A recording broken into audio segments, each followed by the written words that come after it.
aujourd'hui c'est dimanche, et comme tous les dimanches Internet, on va parler de sociologie des médias et de jeux vidéo. Et tu vois, Internet, il existe deux sortes de vidéos sur YouTube, celles qui ont une vignette aguicheuse et celles qui ont un titre putassier. Eh bien, cette vidéo fait partie de cette deuxième catégorie. Internet, bonjour. Alors non, dans cette vidéo, nous n'allons pas insulter Squeezie.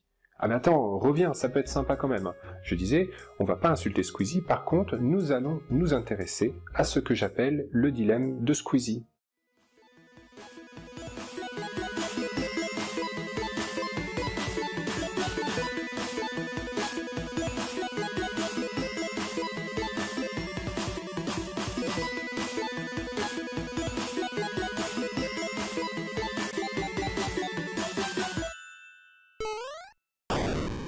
En effet, le contenu que propose Squeezie scinde les internautes en trois communautés. La première, elle, va totalement adhérer au contenu qu'il propose. La seconde, quant à elle, va totalement rejeter en bloc le contenu, tandis que la dernière va tout simplement se dire « ma ».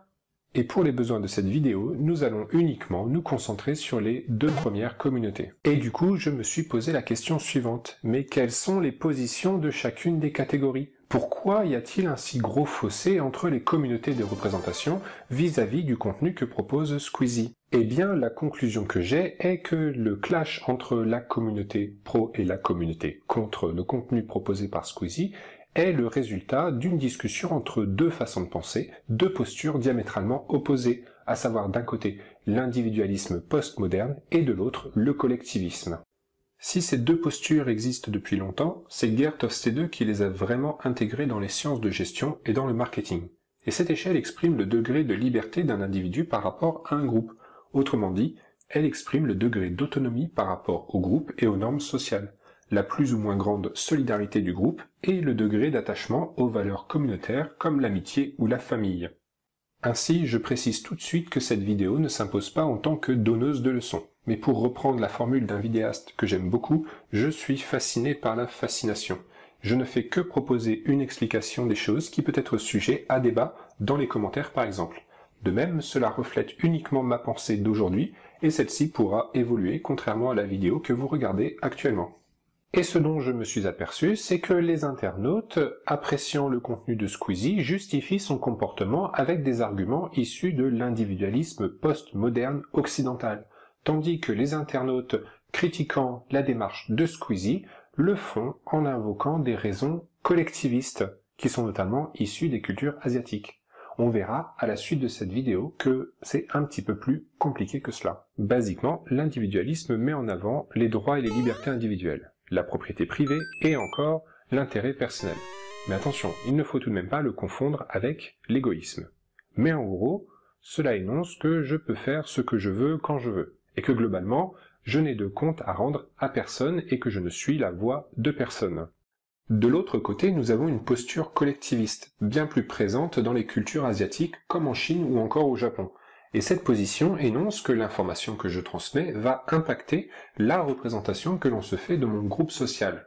En considérant que le groupe social des joueurs de jeux vidéo existe, cela signifie que toutes les informations que je transmets au niveau individuel vont impacter la représentation des joueurs au niveau du groupe social.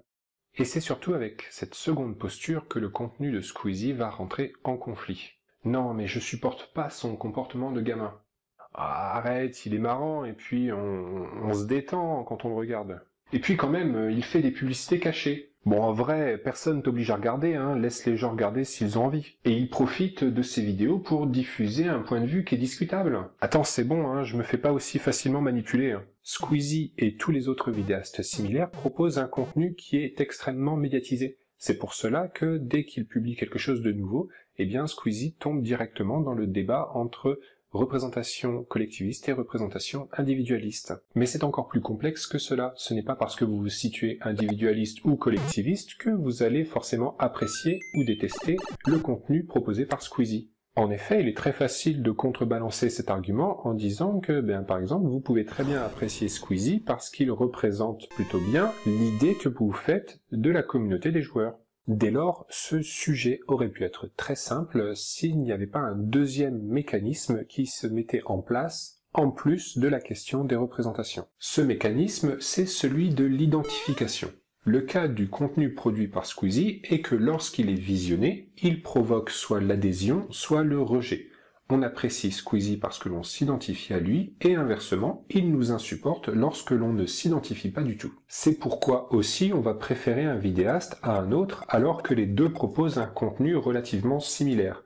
Prenez l'exemple des chaînes de gameplay sur Minecraft, dont le contenu est quasiment identique d'une chaîne à l'autre. Et pour revenir à Squeezie, eh bien il possède une caractéristique que les autres vidéastes n'ont pas forcément, alors c'est soit un avantage, soit un défaut, mais en tout cas, Squeezie déclenche très peu le sentiment de « Squeezie ?» Mais voilà à mon sens pourquoi c'est le dilemme de Squeezie. Il propose un contenu hautement clivant entre les communautés de représentation. Les personnes qui vont rejeter son contenu vont plutôt le faire pour des raisons collectivistes, protection des jeunes, mauvaise image de la communauté, etc., tandis que ceux qui s'identifient vont plutôt le soutenir avec des raisons issues de l'individualisme postmoderne.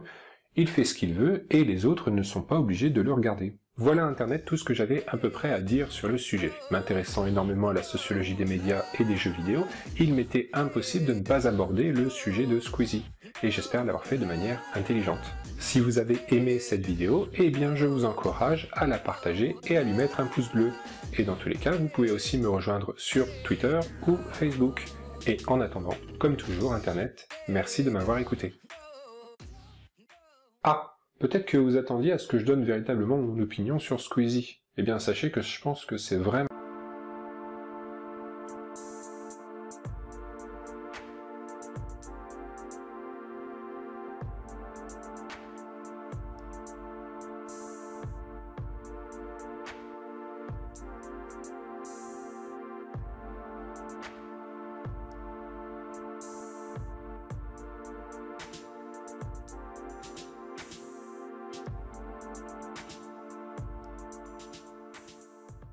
la propriété privée et encore l'intérêt personnel.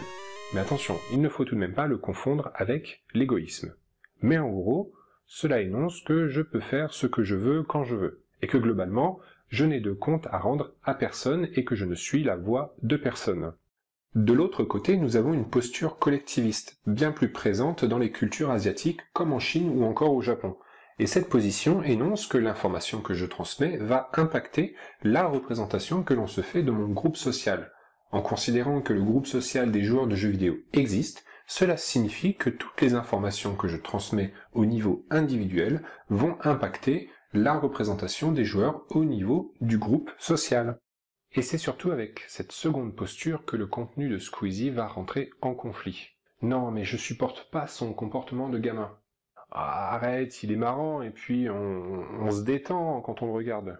Et puis quand même, il fait des publicités cachées. Bon, en vrai, personne t'oblige à regarder, hein, laisse les gens regarder s'ils ont envie. Et il profite de ces vidéos pour diffuser un point de vue qui est discutable. Attends, c'est bon, hein, je me fais pas aussi facilement manipuler. Hein. Squeezie et tous les autres vidéastes similaires proposent un contenu qui est extrêmement médiatisé. C'est pour cela que dès qu'il publie quelque chose de nouveau, eh bien Squeezie tombe directement dans le débat entre représentation collectiviste et représentation individualiste. Mais c'est encore plus complexe que cela. Ce n'est pas parce que vous vous situez individualiste ou collectiviste que vous allez forcément apprécier ou détester le contenu proposé par Squeezie. En effet, il est très facile de contrebalancer cet argument en disant que, par exemple, vous pouvez très bien apprécier Squeezie parce qu'il représente plutôt bien l'idée que vous faites de la communauté des joueurs.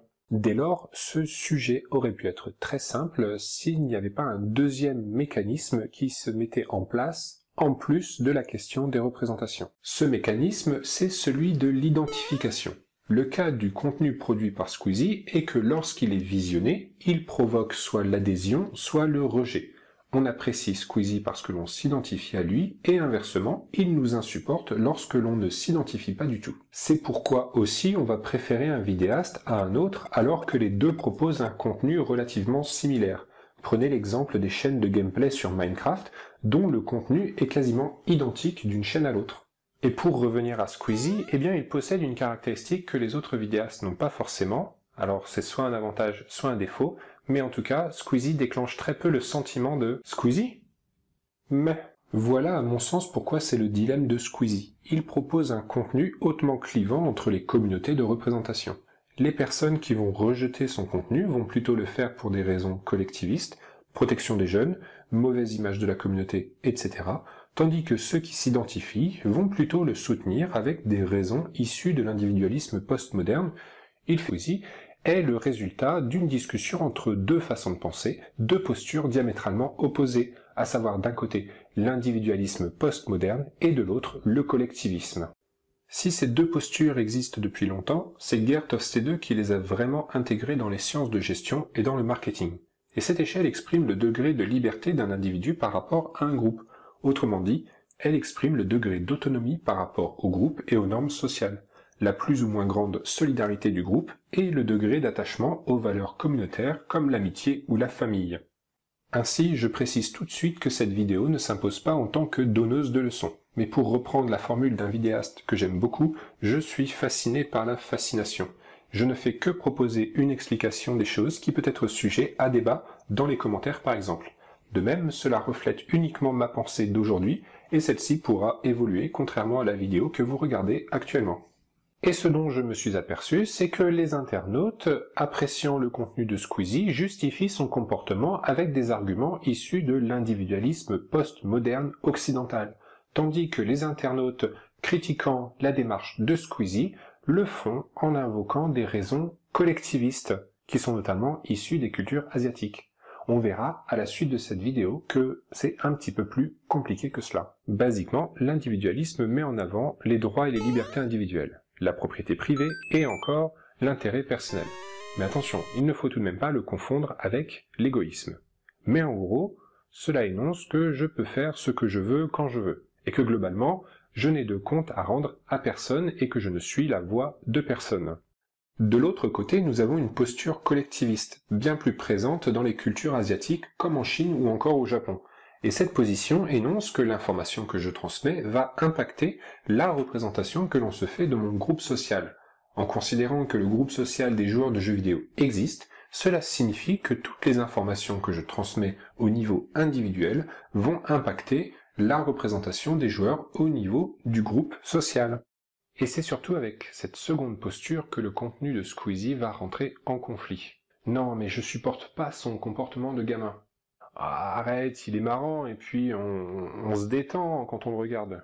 Et puis quand même, il fait des publicités cachées. Bon, en vrai, personne t'oblige à regarder, hein, laisse les gens regarder s'ils ont envie. Et il profite de ces vidéos pour diffuser un point de vue qui est discutable. Attends, c'est bon, hein, je me fais pas aussi facilement manipuler. Hein. Squeezie et tous les autres vidéastes similaires proposent un contenu qui est extrêmement médiatisé. C'est pour cela que dès qu'il publie quelque chose de nouveau, eh bien Squeezie tombe directement dans le débat entre représentation collectiviste et représentation individualiste. Mais c'est encore plus complexe que cela. Ce n'est pas parce que vous vous situez individualiste ou collectiviste que vous allez forcément apprécier ou détester